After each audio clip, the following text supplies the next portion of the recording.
welcome you once again to Community Lunch. It's a real tradition for us where we try to bring an important topic in the area of housing and community development to the stakeholders and supporters and friends of RUPCO, and I don't think this year is going to be any disappointment at all. Before we get started with our keynote, I would like to recognize our board and advisory council members who are here today. You met Eliza, but in addition to Eliza, Adam Mandel. You guys would like to stand. Richard Hazy, Leah Berardi, Kathleen Pless, Tim Reese, and Tom Collins.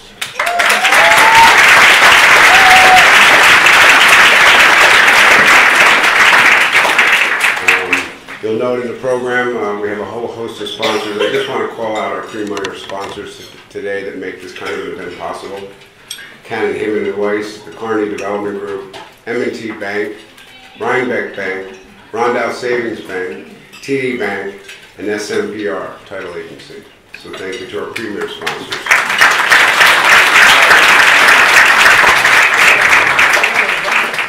We have a number of elected officials here today, and I'll start with Ulster County Acting Executive, Joanna Contreras. Joanna?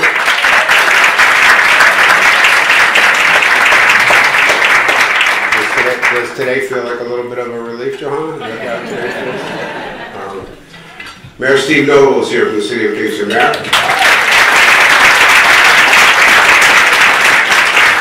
And our council members, Alderwoman from the City of Kingsella, Barbara Hill. Barbara?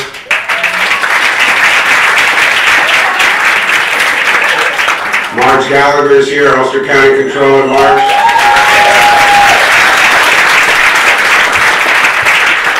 We have the mayor of my hometown, New Paltz, Tim Rogers is here. Tim.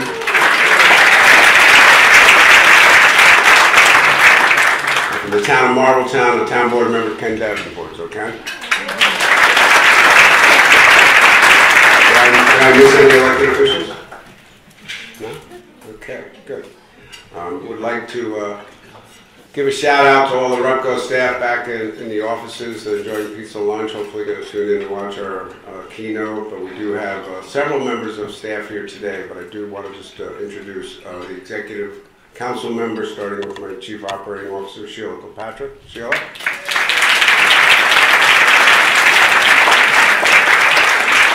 Please welcome our new Chief Financial Officer, Jen Brown. Jen is here. Jen, welcome. Jen's been on the job about 3 weeks. Our Vice President, Faith Moore.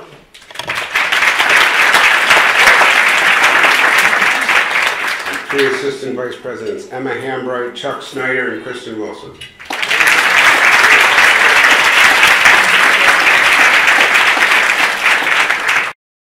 Great, so it gives me great pleasure to introduce to you Mike Kingsella. Mike is the Executive Director of Up for Growth. Mike comes to us from the West Coast. He's a graduate of the Tulane School of Urban Studies and Planning at Portland State University. And he's been at the helm, I think, since 2017 of Up for Growth.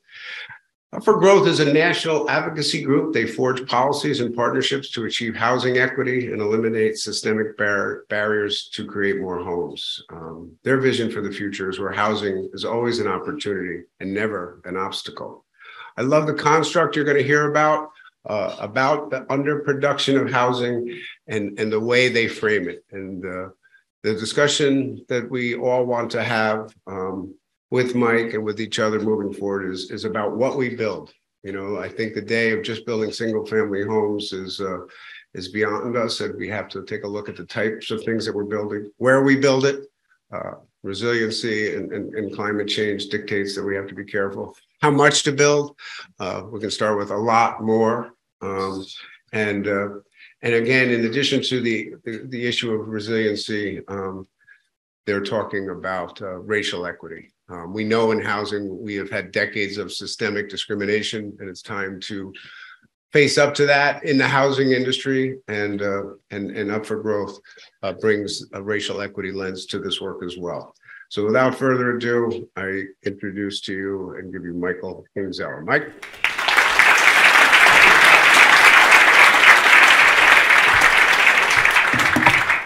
Thank you, Kevin, and thank you, Maru. I appreciate your help in getting ready for this day. and for your hospitality. And I also like to thank Eliza and the entire board of directors of REPCO for having me up from DC to address this room of really leaders and change makers on housing across the state of New York. As Kevin mentioned, my name is Mike Kingsella. I'm the CEO of Up for Growth. We're a national 501c3 cross-sector member network committed to solving America's severe shortage of homes through data-driven research and evidence-based policy. And today I'm going to share a bit out of our recently released Housing Underproduction in the U.S. report, which we launched nationally in July of 2022. Today I'm going to be focusing specifically on housing underproduction in New York State. I'm going to start with sort of an overview of the problem, the challenges facing communities across New York and here in the mid-Hudson. Starting with a national view, drilling down to state and local.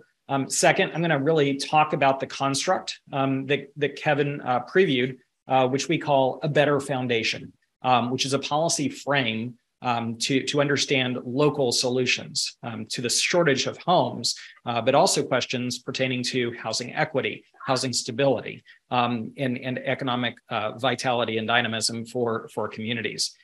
Third, I'm going to go into some of the benefits of applying our policy framework to get at these issues. And finally, I'd really like to spend some time talking about how each of you in the room and each of your organizations, whether they be public sector, private sector, or non-governmental, can tackle this challenge.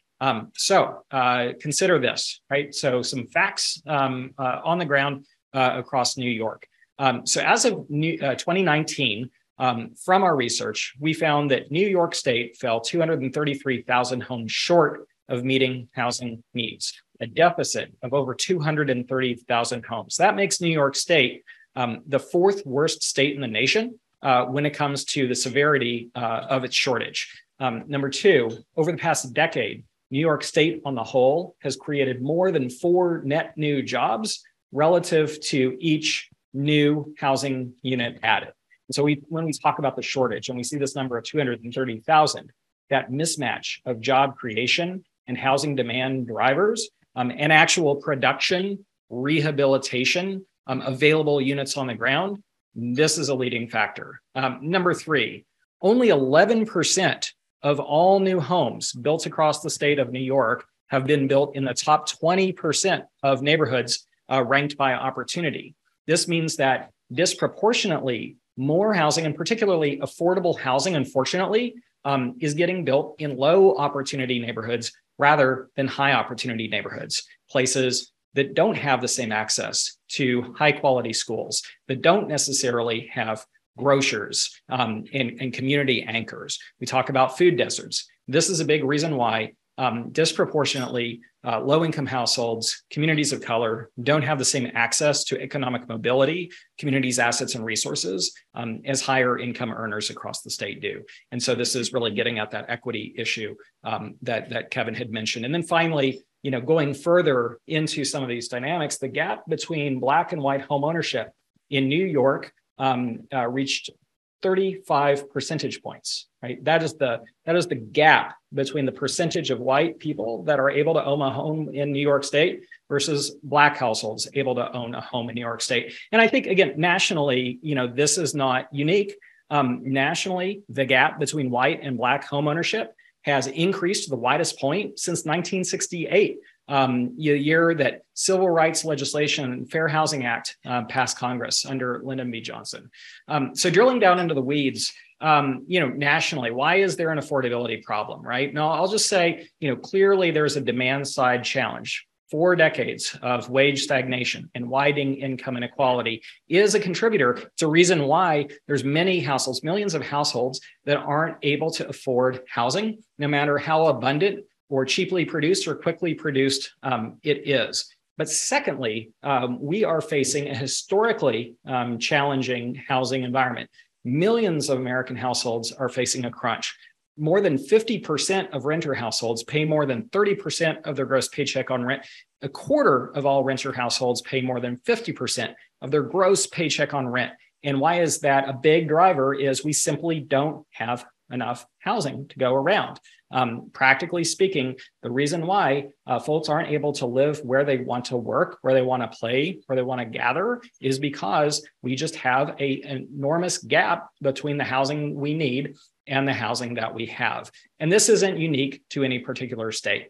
Clearly, California is the leader, if you want to call it a leader, in terms of the deficit. New York, as I mentioned earlier, it ranks number 4. But for West Virginia, Wyoming, and North Dakota, every single state in the country has a housing underproduction. We have 169 metropolitan areas across the US that, as of 2019, have a nominal shortage of homes. 230 metropolitan areas are facing worsening housing production relative to housing need.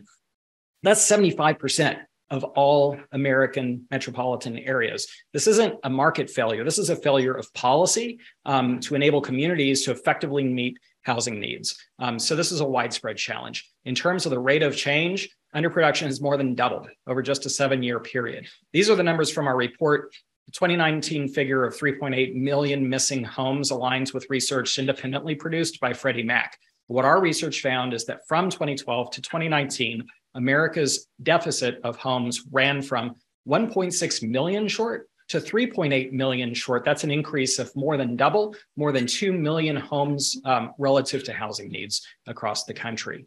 Again, in terms of states, you see where New York falls on that list. And I would say that the deficit in New York State is rising faster than many of its peer states across the US. What this chart plots is the extent to which annual increase in the deficit statewide is increasing to the tune of 5% per year. And no matter where you are in the Mid-Hudson, whether you're in Poughkeepsie or whether you're in Kingston, or across the rural communities across the region, underproduction is getting worse. Kingston is not yet nominally underproduced. It had a surplus in 2012. It has a surplus in 2019 per our study, but its rate of change is such that that surplus is quickly eroding. And if the current trends continue, it will meet the rest of the county and Poughkeepsie in terms of having an absolute housing underproduction. And last thing I'll say from the research is that this is not a rental household issue alone. We talk about the Black-white homeownership gap. We talk about access to home ownership. We talk about, from an economic development perspective, the imperative to attract businesses to Kingston, to the region on the whole, to create jobs. How are we going to create more workforce living wage jobs without having housing that is appropriate and affordable to that workforce that you want to attract? And what our research found is that there is an even higher correlation between underproduction severity and house and home ownership availability, which is to say that you can know a lot about the rate at which rents are going to grow based on the extent to which a community is underproduced. You can even you can draw an even clearer line between the rate that home prices are getting further and further out of reach of the citizens of your community based on the extent to which your community is falling into a deeper deficit of housing. So that's the problem. We're missing millions of homes. And again, no matter if you're in an urban community, a suburban community, or a rural community, the cost of housing and the demand for it has grossly outpaced salaries and supply. Why is this? I think we've hit on some of the themes. The confluence of artificial barriers, exclusionary and restrictive zoning laws, NIMBYism taken together mean that communities are systematically building fewer and fewer homes relative to community needs, relative to housing demand. And so I'm going to now pivot to, what do we do about it? What are some policy solutions? And I think it's clear that New York City's housing deficit is quite different than Buffalo's, which is, of course, quite different than Poughkeepsie's shortage of homes. What we think, though, is that there are certain tenets, certain pillars that must be taken into consideration as local and regional policymakers grapple with that shortage, with issues surrounding housing equity, with an eye towards creating a more just and vibrant community moving forward. And so, as Kevin said, in our report, we talk about these 3 critical questions, which are how much to build, where to build, and what to build. I'm going to unpack that and go through a couple of pieces that are part of this new policy framework that we released in July called A Better Foundation. I'll just say before I sort of get into understanding sort of the where component, what makes a better foundation different than other approaches, let's say the smart growth approach, which is really principles based. And it is prioritizing inclusive communities, walkability, access to transportation, access to jobs. That can mean a million different things to a million different people. There are other approaches advocated by folks like Chuck Marone with Strong Towns. Some of you may be familiar with this work, more of an incremental approach, more of a prescriptive approach around legalization of accessory dwelling units,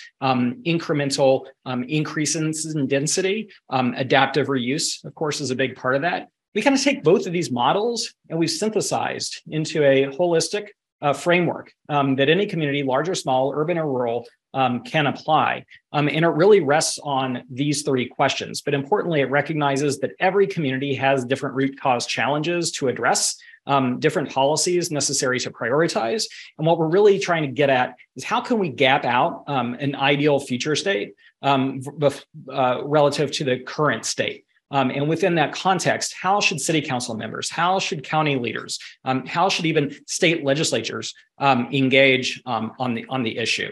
So we think step one, if the problem statement is we don't have enough home for all of our citizens in the areas that create the best economic mobility, right? The best sort of outcome. If we lack equitable access to high opportunity neighborhoods, and consequently, we are perpetuating a racial wealth gap, then we think part of the housing policy conversation needs to start with what are the neighborhoods of opportunity? How do we define opportunity? And how do we get more intentional about targeting our policies to tackle barriers in those neighborhoods first? And so our report goes through an opportunity mapping framework where we understand sort of some of the drivers of better economic mobility outcomes. So we look at the concentration of jobs relative to housing. We call it jobs rich, housing poor. There's an opportunity to get more homes, more equitable access to places where better economic outcomes are available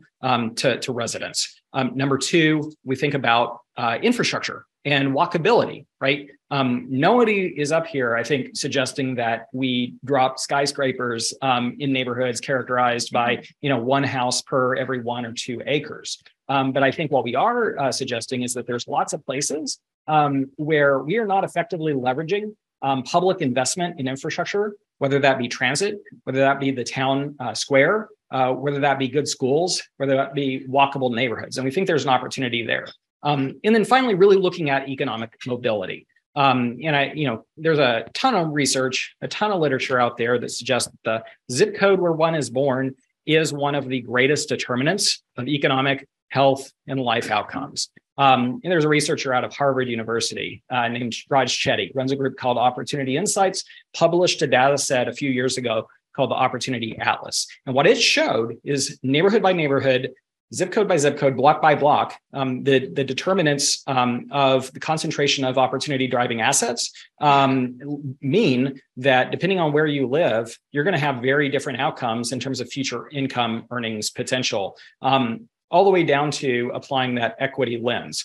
And so what we've done here is we've constructed a model that any city, any town, any village can apply to map out neighborhoods and understand where is housing available relative to housing opportunity. And that we think is the first step to really applying this better foundation framework to guide policy.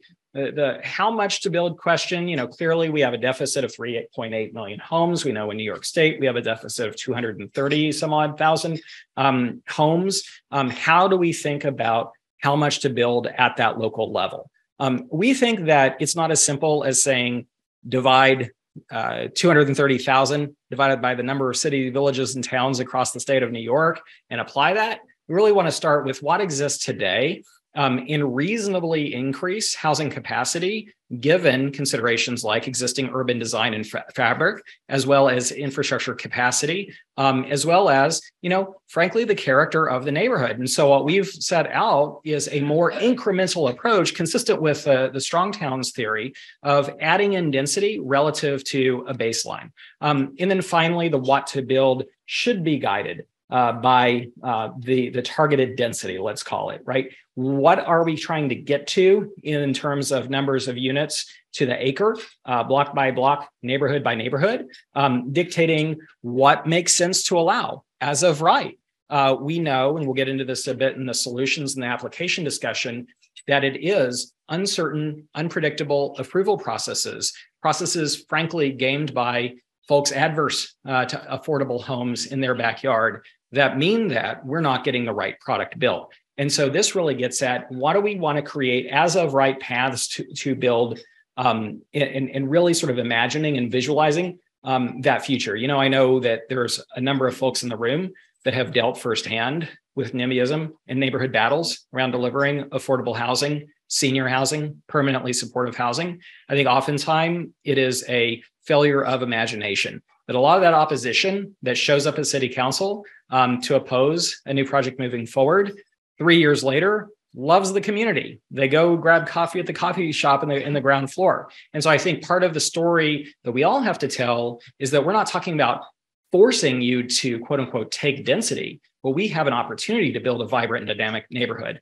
And that's what a better foundation is about. At the end of the day, it's about visualizing that potential, that ideal future state, and then creating a framework to drive solutions. I'm going to wrap up here with some benefit statements, and then I know we want to shift over to a community conversation Q&A, which I'm so excited to engage with so many leaders in the room on.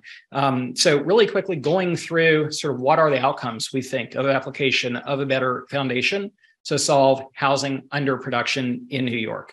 I'll start with racial equity, because I would say that many of the challenges that affordable housing developers, that housing builders writ large face when they're trying to build needed homes in communities that are desperately short of housing is the legacy of redlining and explicitly racist zoning policies, and what is today ultimately exclusionary zoning that says if you're building affordable homes, you can build it in a low opportunity neighborhood in a food desert, but it's going to be awfully difficult to build in a high opportunity neighborhood because of the need to spot rezone, et cetera.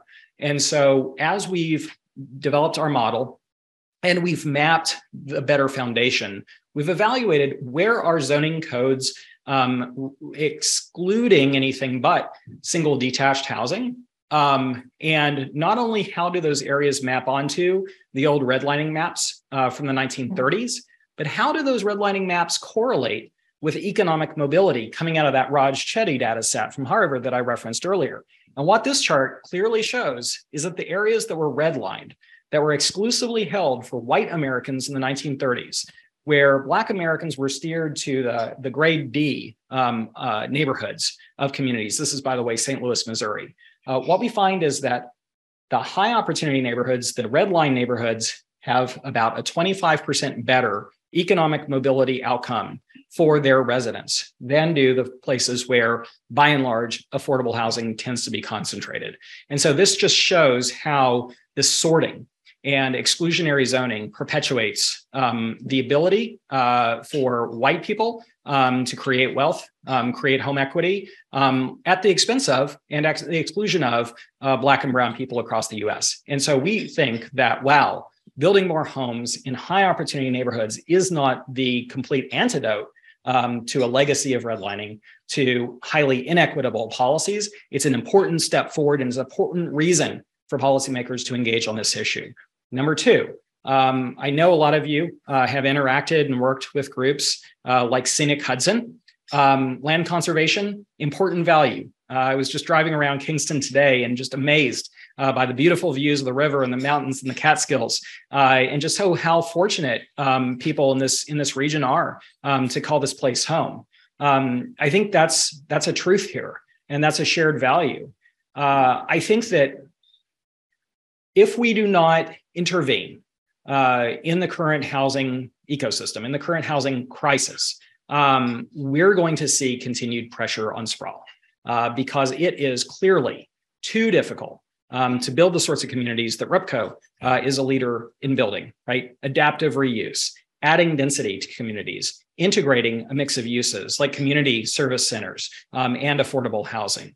And so if we're not able to drive solutions like that, those pristine views of the Catskills will continue to see more and more pressure in terms of that unfettered sprawling development. It's not to say that all single family development is bad, but it's to say that there are barriers impeding what the market wants, what home buyers want, what renters want, and where they really want to live that are left to their own devices, very destructive to land conservation, to the environment, vis-a-vis more people having to drive until they can qualify to a home that they can afford, meaning more cars on the road, meaning we're seeing greater greenhouse gas emissions. And I know that there's a lot of text on this slide, but the bottom line is that if we build more of what's needed in the right places of the right type, we're going to be able to not only conserve more land and keep those natural areas pristine, but we're going to get cars off the road and we're going to reduce greenhouse gas in vehicle miles traveled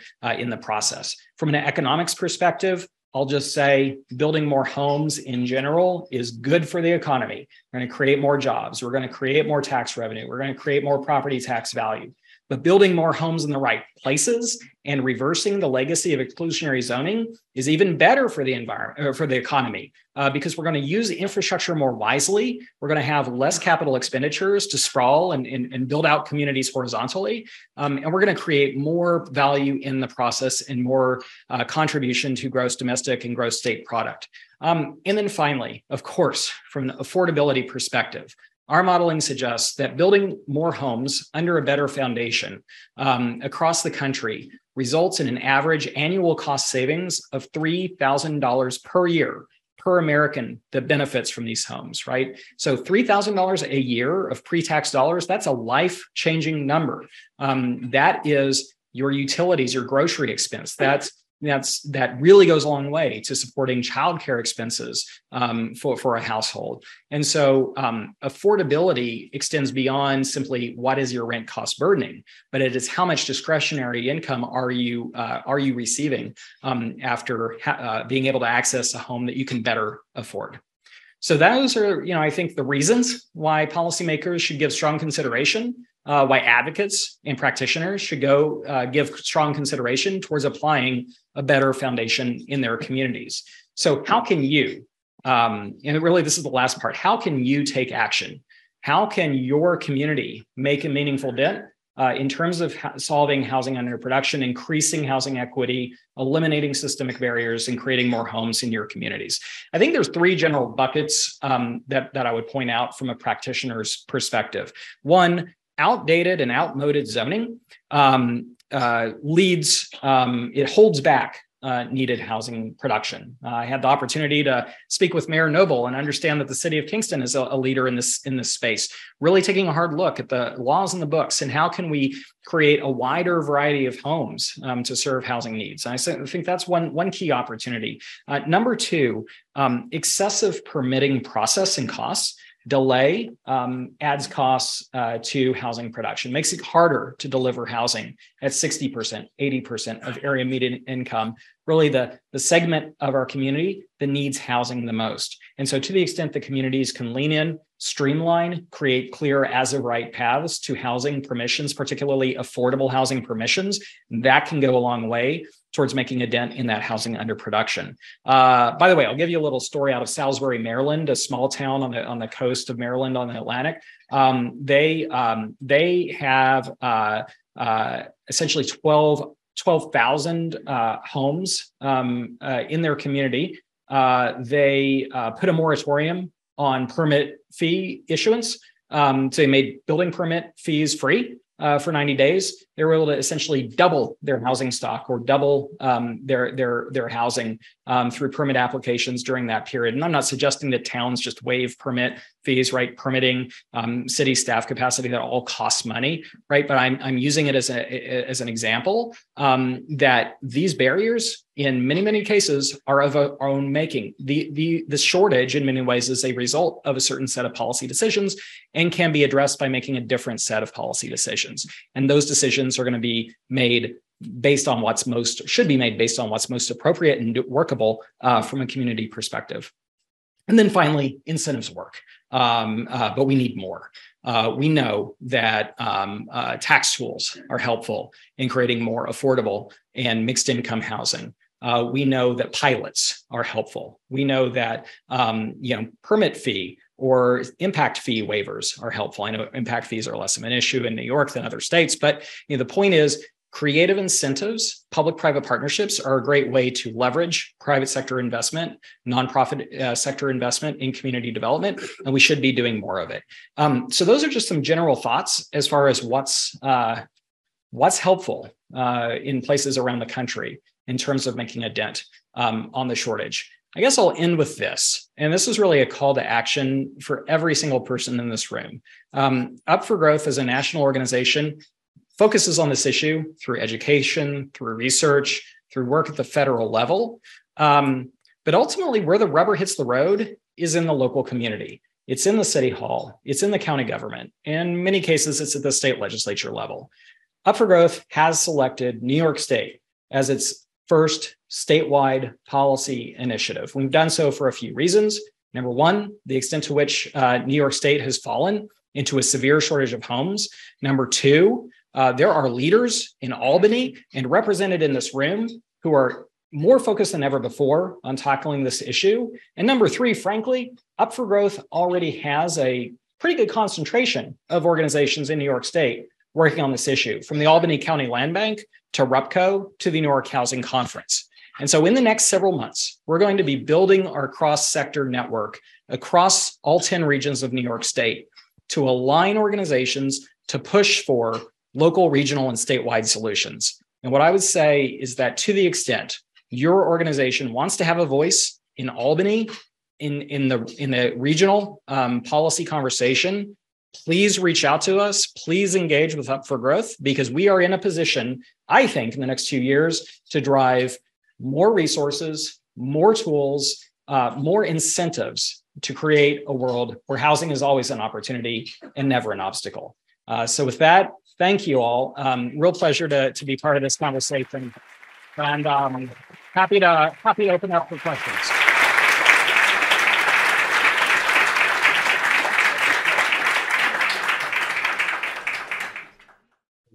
So we're going to open it up for questions now. I know we have someone monitoring the Zoom line for digital questions, but Kevin, how are you doing this? Just having folks stand up and ask.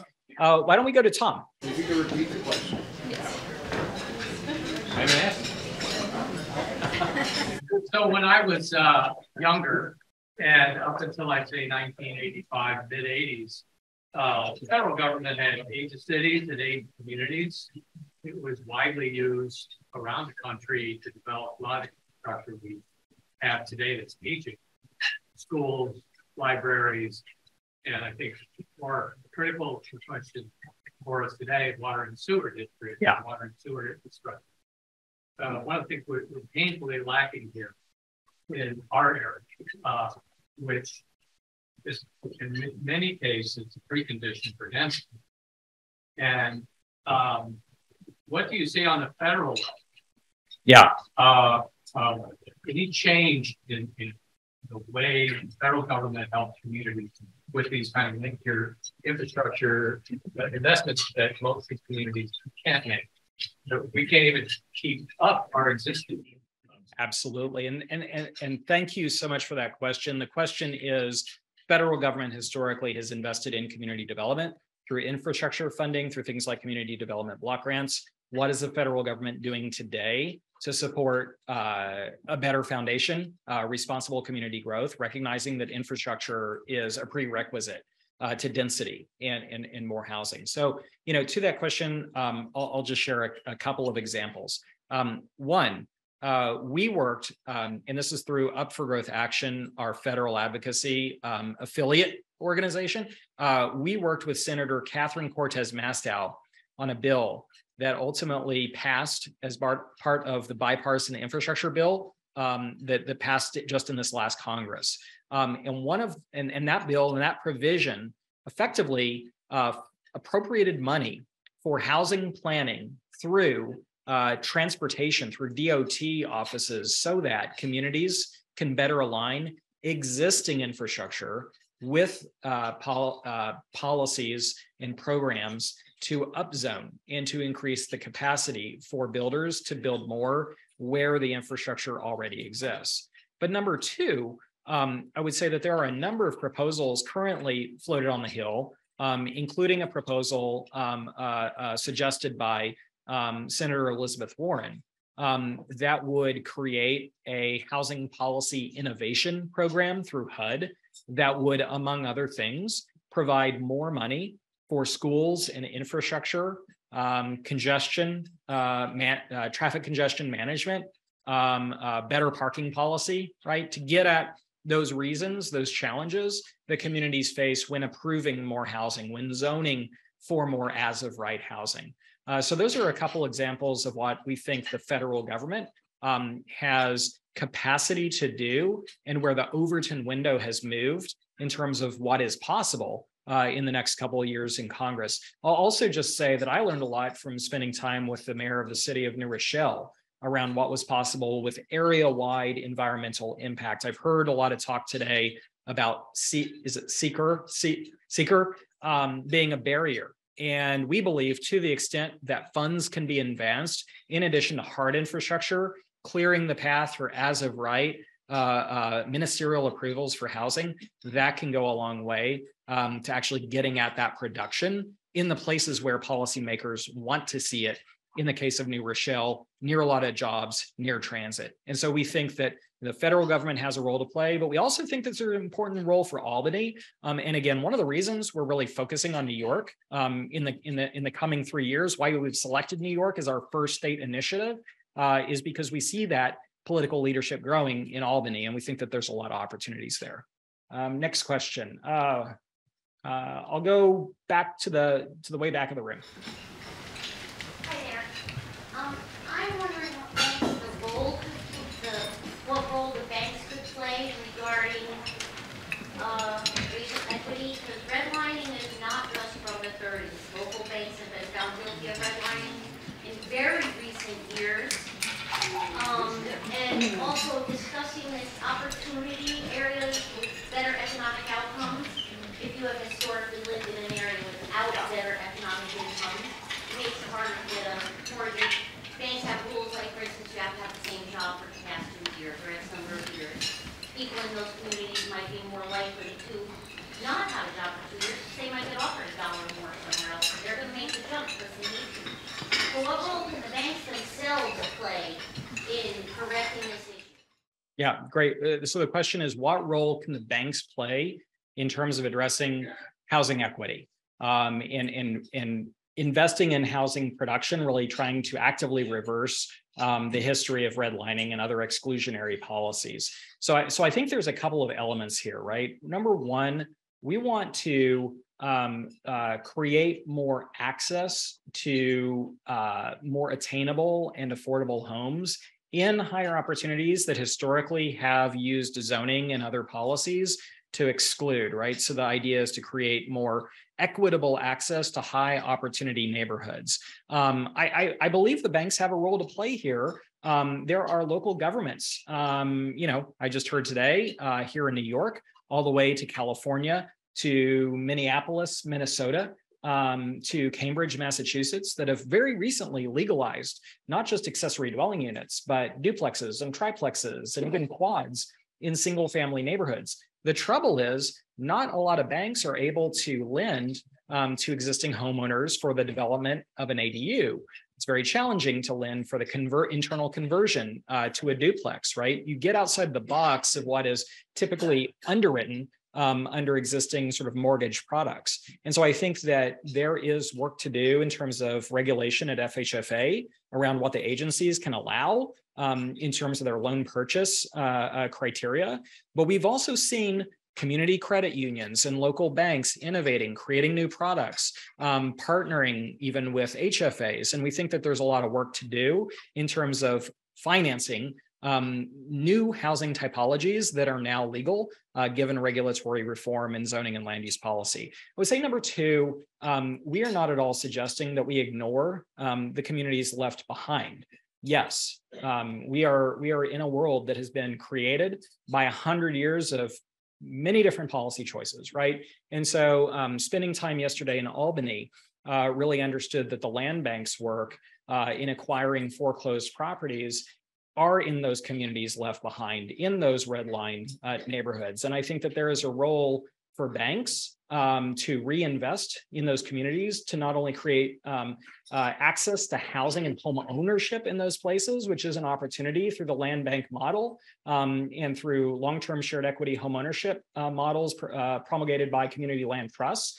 I also think an obligation on the part of lenders and investors to invest in opportunity driving assets in those places. In other words, to turn those places from low opportunity to high opportunity. That's obviously a policy prescription that is outside of the wheelhouse of Up for Growth, given our singular focus on housing production. But I do think that we need to be using CRA and incentivizing more capital providers to reinvest in communities intentionally left behind due to a series of exclusionary policies. So hopefully that's responsive to your question. Maybe there's a question on this side, right there. Yeah, please. So I was really interested in the data, specifically about, it was an aggregate data of underproduction across the state. Is there a way to disaggregate that and to look at where underproduction is and in terms of what income brackets, what level of housing is there underdevelopment in? Yeah, that's a great question. In our current study, we have published the data set on our website at upforgrowth.org. You can download it. And what you can get is underproduction disaggregated longitudinally, looking at 2012 through 2019 across 819 discrete units of geography, both metropolitan America and non-metropolitan America. What that data set does not get at, that we do intend on getting at in future editions of the report, is really stratifying those underproduction numbers across the income distribution, which is to say, we believe, and we know based on the literature, that the lion's share of underproduction is households that earn at or less than 80% area median income. You can roughly get to that conclusion by comparing our study versus the GAP report from the National Low Income Housing Coalition. I will say that we did publish a report in 2020, Housing Underproduction in Washington State, where we were able to apply a methodology to distribute that underproduction across the income curve. And so more work to do in that space, but I'd be happy to talk with you offline about perhaps doing that here in New York sooner rather than later. Let's go right there to Maru. So someone in the chat asked, can the speaker talk about a city in the US that is making the kind of progress he's referring? Great question. So the question from the participant is, what's a city that's got it figured out? What's a city that's making progress on implementing a better foundation? And I would say that the unfortunate news is that there is no one city that's got it all figured out. I think there's lots of little examples around the country of where different policy measures have proven successful and are getting at some of the objectives that we're talking about. And I'll share a couple of examples. City of New Rochelle adopted essentially a form-based code framework with a community benefit overlay, meaning an affordable housing requirement, creation of tax tools to offset affordable mandates on any builder that's building housing in that community, but also streamlining permit issuance, right? And we've seen, I think, somebody in the room probably knows this number better than I do, but I think in excess of 15,000 units of multifamily permit activity, of which more at or around 20% of those are affordable at 80% AMI. So that's, I think, a success story from not too far that we can point to for certain elements of those policy prescriptions that I mentioned earlier. Would also point to California as a recent example. The state legislature in 2019 ran a bill. So a little bill sort of under the radar. It was a builder's remedy.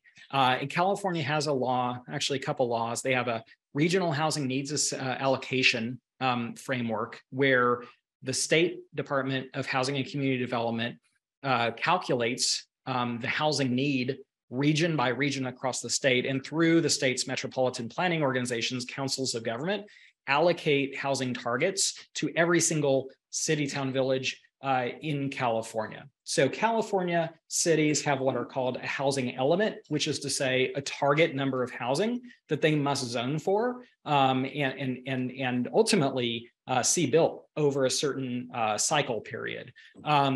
There was this little law that passed in 2019 that said to the extent that a California jurisdiction falls short or falls out of compliance with its housing element, it is then subject to a builder's remedy, which means no matter what the local zoning code says, no matter what the land use policies say at the local level, if a community is out of its compliance with the housing element, builders can apply to the state for a building permit, subject to that community having an affordable share, right? So not 100% market rate, but at least 20% affordable. I believe there's some union wage requirements in there.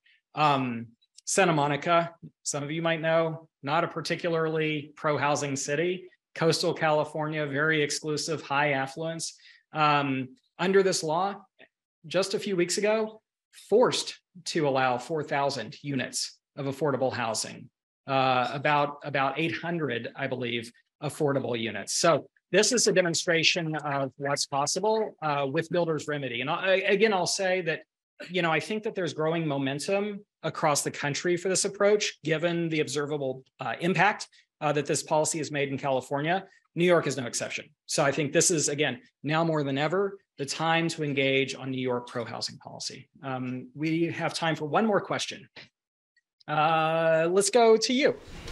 Hi, Barbara Hill, Kingston, Alderwoman, Ward 1. I love the model, and it's probably different in every city or town, but this whole community engagement piece and bringing people on board and not feeling split with those, advocates or activists for low-income housing, and then all of us are working to get the low-income housing, but we need all housing levels. So any best practices that you have in your materials that have been used in different cities or towns that maybe we can apply or use, because often you get somewhere along the process in developing something, and then people say, you didn't consult us. Or, right. So I guess that's a question, sort of. But yeah. That's a great question. The question is, how do we respect community engagement, but also create communities that are welcoming and inclusive and have housing abundance? And that is a question of democracy, at the end of the day, I think, right? It's a question of how do local leaders fulfill their obligation to represent their constituents while at the same time balancing regional and statewide housing needs and these broader considerations versus highly local block by block considerations when it comes to these permitting fights and fights around siting of affordable housing, or what is often referred to as even locally undesirable land uses, or LULU, I think it's called in the planning profession. And that's a tough challenge. There has been political science research published, I think a couple of years ago. Dr. Einstein from MIT published a paper on this, which I'll find the citation. I'm happy to share it with you, that really gets at who is in the room. So questions around when are these meetings scheduled? Who are invited? Who are proactively pursued? I think a question from, I think to that question in Minneapolis, Minnesota, one of the reasons that city several years ago was able to eliminate exclusionary zoning law is because their city staff literally went into every neighborhood, every community, deep engagement with immigrant communities, deep engagement with historically sort of ignored communities. I think part of the reason why we have highly inequitable housing policy is that for too long, so many have been left out of the discussion, right? And it's been heavily skewed towards homeowners. And so I think the more work that can be done on the front end on intentional community engagement and really proactively thinking about how do we set up these meetings to be as inclusive as possible and get voices in the room who typically aren't the frequent flyer voices, the better and the more democratic these considerations ultimately will be around meeting housing needs. So thank you for the question. It's a very important and tricky question, and I think much work to be done.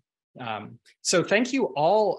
It's been a great conversation. I know that there were lots more questions in the room. I'm happy to hang around and answer questions after this event. But again, Kevin, Maru, Eliza, and the full board of RIPCO, thank you for your leadership. It was a real pleasure to be here, and I look forward to continuing the conversation.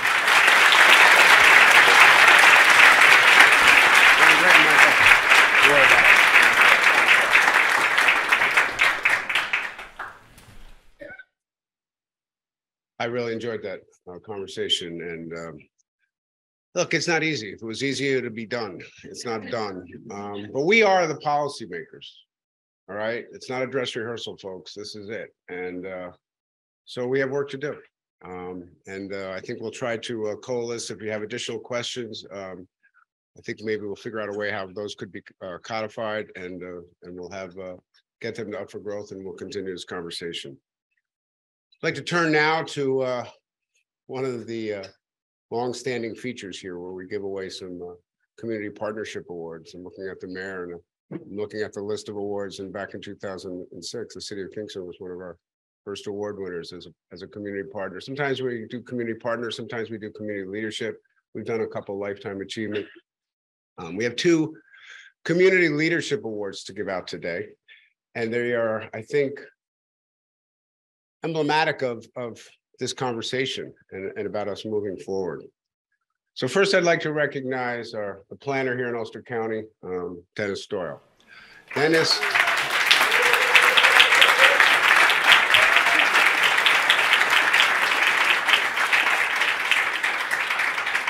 So the story here, sometime in the 1970s, I'm not supposed to know, he went to work at the planning department. But he's been a director since 2004. I came to RUPCO in 2002. I often refer to Dennis as the smartest guy in Ulster County. And what he has done is he has navigated, much of what we talked about today in terms of housing, but the rest of, the regulatory, environmental, infrastructure, zoning, planning, demographics, the issues that surround how we develop our communities. And he's had to deal with all the players. So some county execs, and before there were county execs, and still today, the county legislators, municipalities, elected and appointed officials, developers, nonprofits, economic developers, all of the various folks that are involved in some of the development around issues of affordability, resiliency, natural resource preservation, transit, complete communities, and the list goes on. Dennis created the first Transportation Council back in 2003, brought that construct to Ulster County. He was a leader in the Tri-County Regional Housing Needs Strategy that we did in 2009. He continues today to lead Ulster County's efforts and be a major part of Ulster County's efforts in terms of our smart growth and smart housing communities. Dennis has always been able to have an independent voice that he has brought to the table. He's an honest broker. He's well educated and skilled, and he brings that voice to the room and has been able to do so for so many years. We don't know. And I think he's most proud of the fact that he's still here. They survived all this time and been able to bring, sometimes and participate in some of the hard conversations.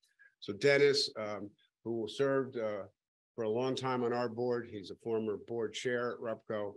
He's been certainly one of the most influential and supportive persons in my career. So it gives me a great honor to bring you up here and give you a Community Leadership Award. Dennis Doyle.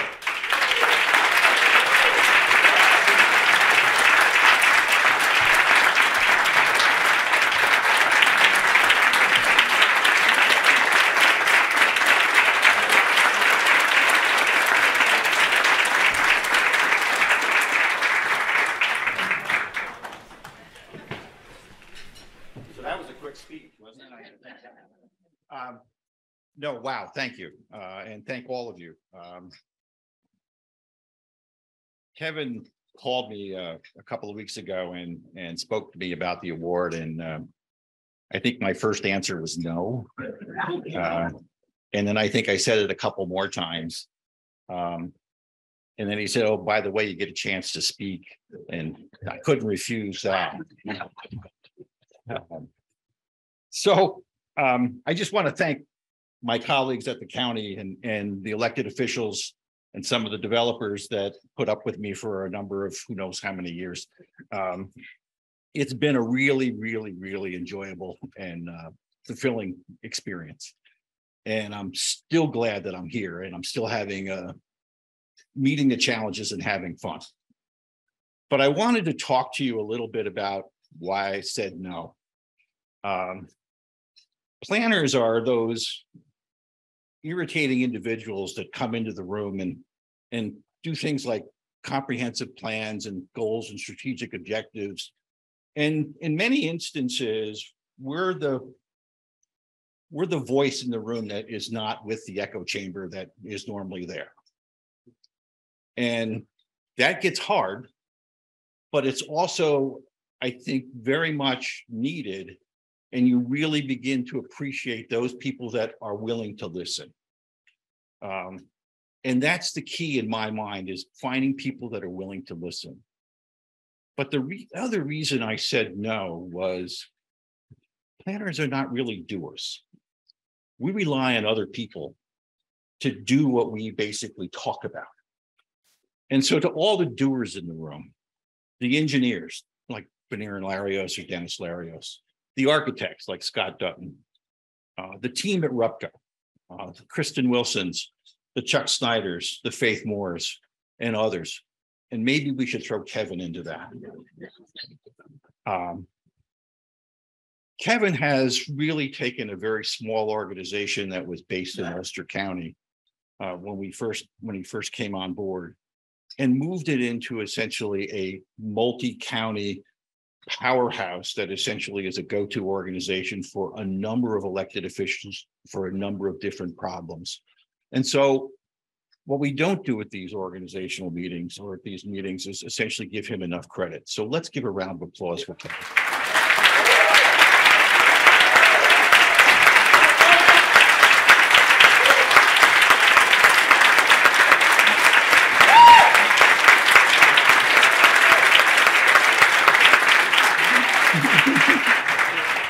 Kevin, how many years has it been? I'm just kind of curious.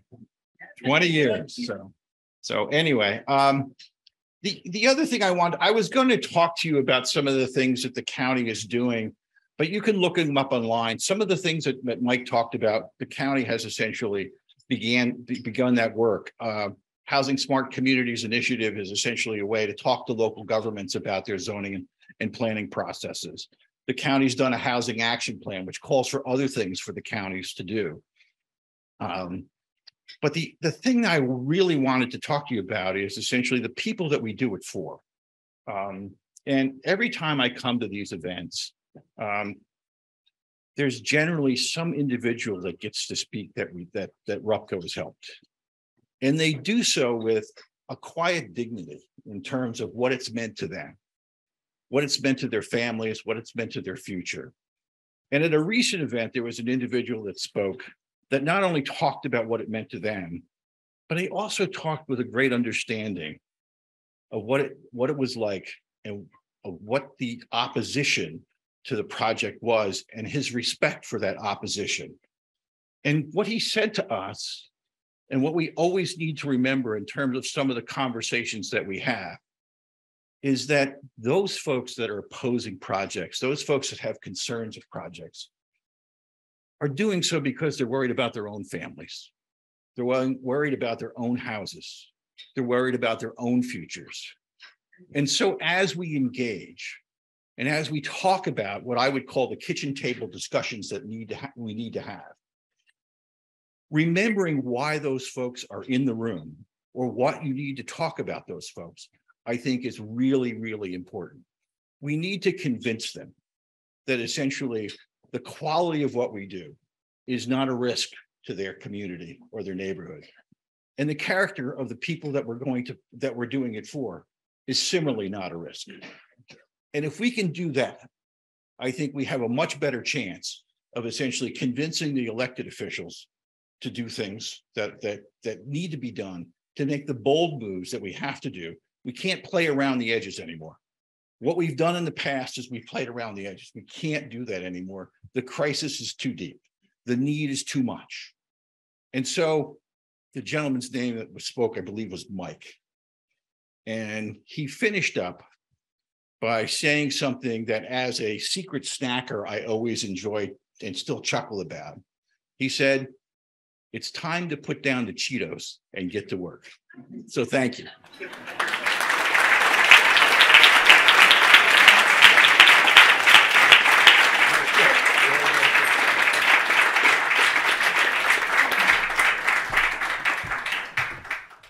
More than I bargained for, but you know, to be expected. Really great, Dennis. Thank you so much.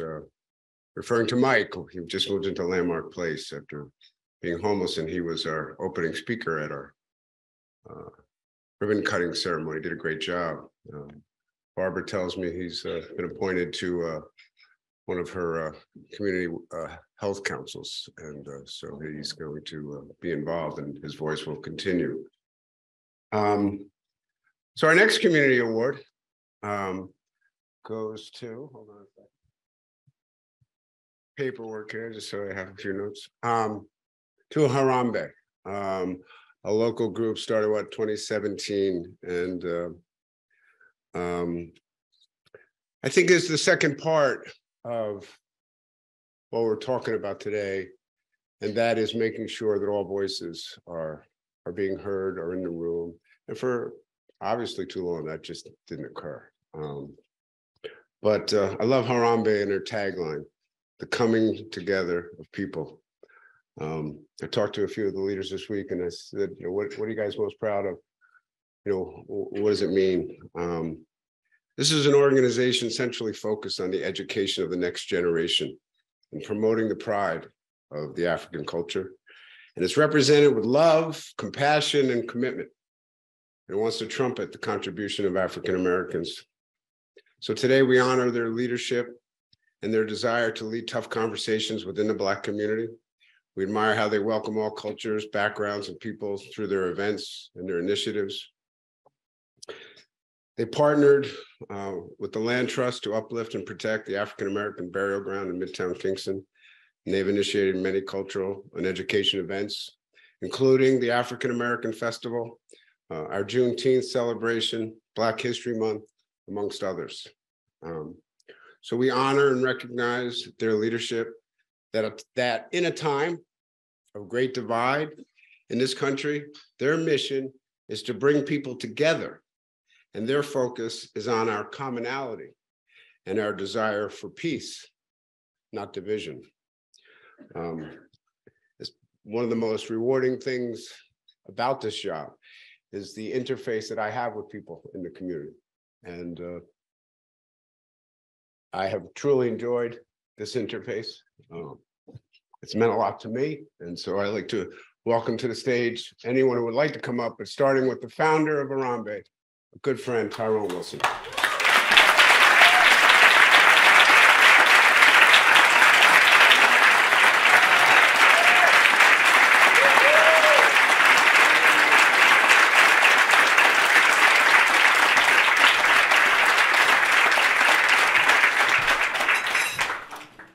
Thank you. Kevin all got teary-eyed, got me all teary-eyed over there. I just want to say, you know, once again, thank you all, but I want to take this time to really remove myself and put the attention on the people who was really blood, sweat, and tears when we had nothing, really absolutely nothing, and spent many hours in our church at New Progressive Baptist Church's basement, planning on, you know, what this was going to be like. A little history about how Harambee even got started. I was working security for the Irish State Festival. And it was coming down Broadway. I think I was in front of Mariners. And, you know, I'm originally from Harlem, New York. So I grew up on the African American Festival. You know, it taught me a lot. It showed me a lot. And I'm coming out of Mariners because it's a big crowd. And I'm just asking myself, you know, by this time, I'm 14 years here at this time. And I learned a lot about the culture here. It was a rich culture. I learned about the brickyards and how many people sacrificed their bodies and how they used the work at the brickyards to take care of their families. I learned about everything that was happening on the Strand, how Block Park was like the Black community space where there was double dutching, and I learned all this stuff. And came out of Mariners, and I'm just sitting there, I'm just saying, well, this county, this city is too rich of history for us not to have a celebration of that. Not knowing a lot of the people here, I went around Kingston and trying to find Kingstonians and talk to them and ask them about how they felt about a festival happening here. A lot of them was like, you ain't gonna be able to do that. Which they didn't realize just gave me more of a motivation to do it. But from that moment, standing out of Mariners and watching the celebration of the Irish Day Festival, which was amazing, right? And I came out of there, it was about four brothers I was sitting with, and I told them, no direction, I just said it out my mouth, I'm going to bring the first African American festival here to Kingston with no direction whatsoever, right? Yeah. And so from that moment, I started processing how to build a team. So I started in my church, and my partner, who a lot of people call us Batman and Robin at a point of time, Frank Waters, I spoke with, give a round for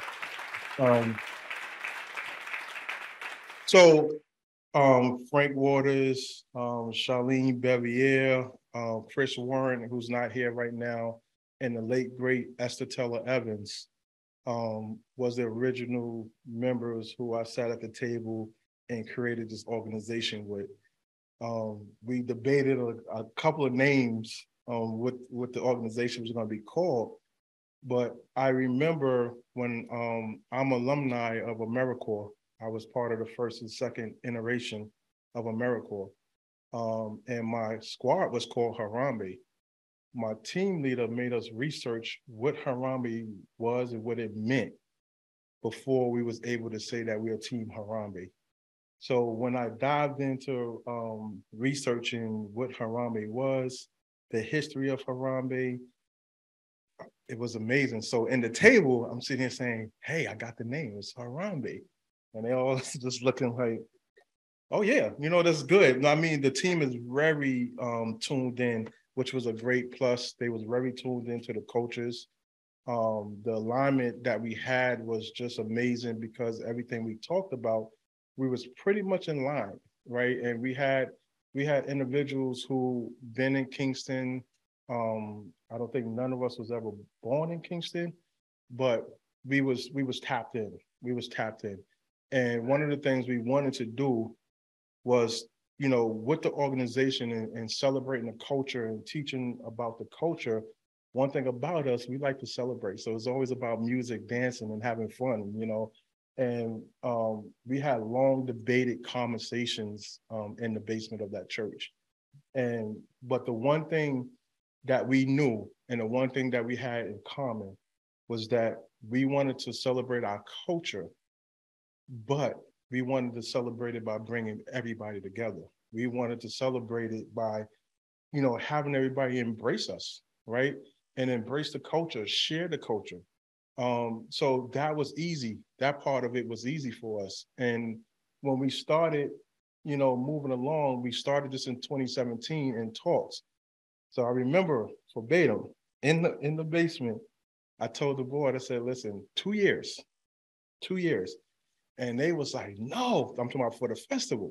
I'm like, we need 2 years for the festival. They was like, no, like next year. I don't know which one of y'all was saying it, but it was like next year. I'm like, no, we need 2 years, right?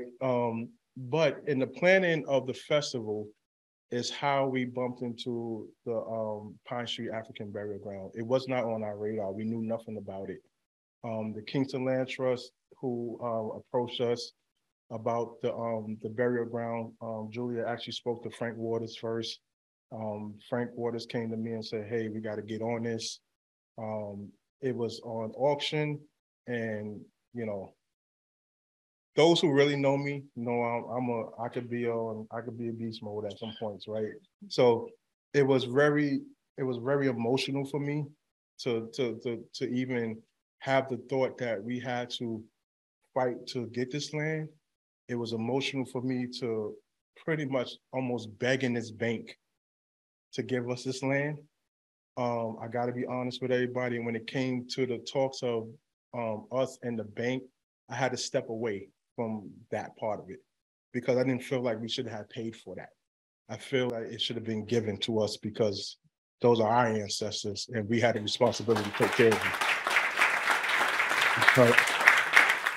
So long story short, we paid, we bought it, right? In the collaboration with the Land Trust in Harambee, we paid, we the stewards of the burial ground now. We have been doing some amazing work over there.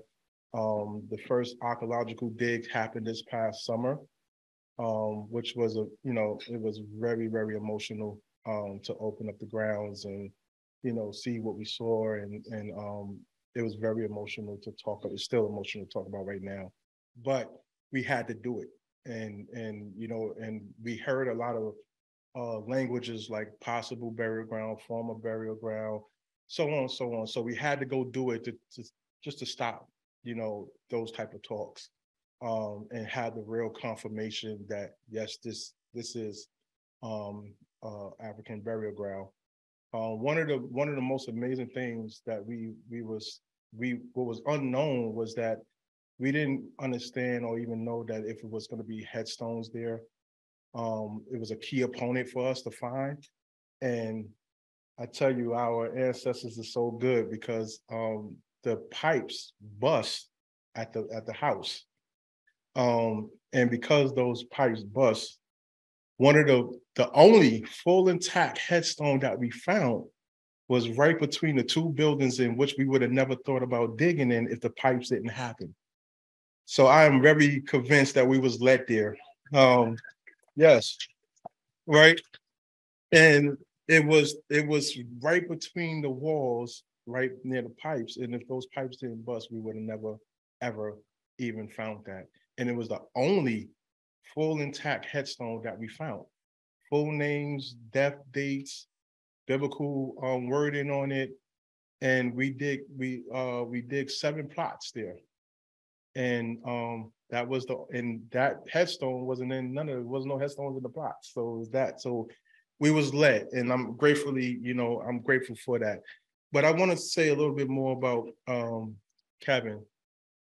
Take this time and just want to say that Kevin, you're a lot of firsts to Harambee, and I don't even think you know that.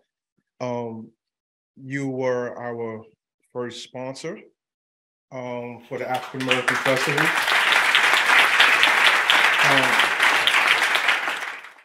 Kevin has been a somewhat of a mentor to me. I listen to Kevin when he talk. I don't know if he even know that I do that so much, but I have tapped into Kevin's mindset. I have tapped into Kevin's leadership, and I take it and I share it and I bring it down to the team.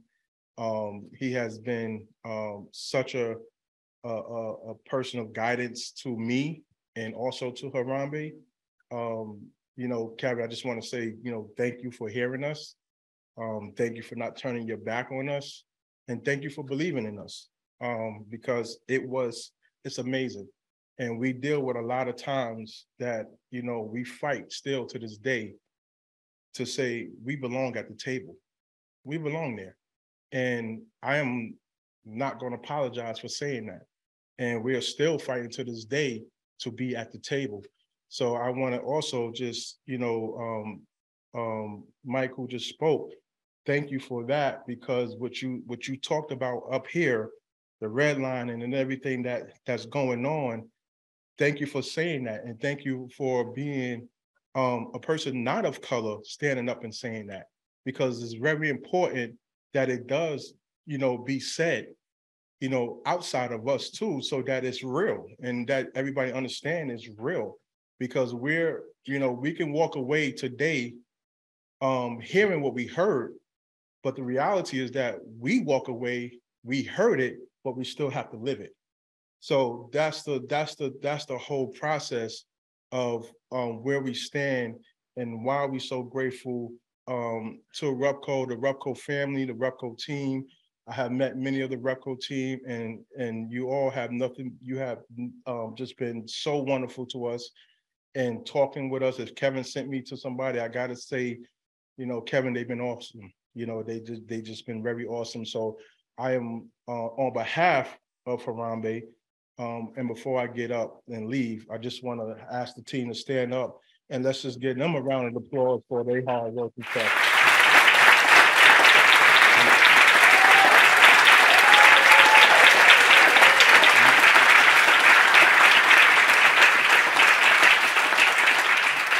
So we're still here, we're still present, and we're still valid. And at the end of the day, is whenever you're bumping into Harambee, whenever you come in to a Harambee event, I'm going to say it publicly, and I'm saying this on behalf of the organization. You don't have to question if you're welcome or not. You are welcome, and please join and continue to be a part of the village, because the village is exactly what it is. It's the village of all of us coming together and supporting each other and uplifting what we look like. And I love for us to be, when I say us, I'm talking about every last one of us in our communities, to be a blueprint, to be a role model of what community looks like. Thank you.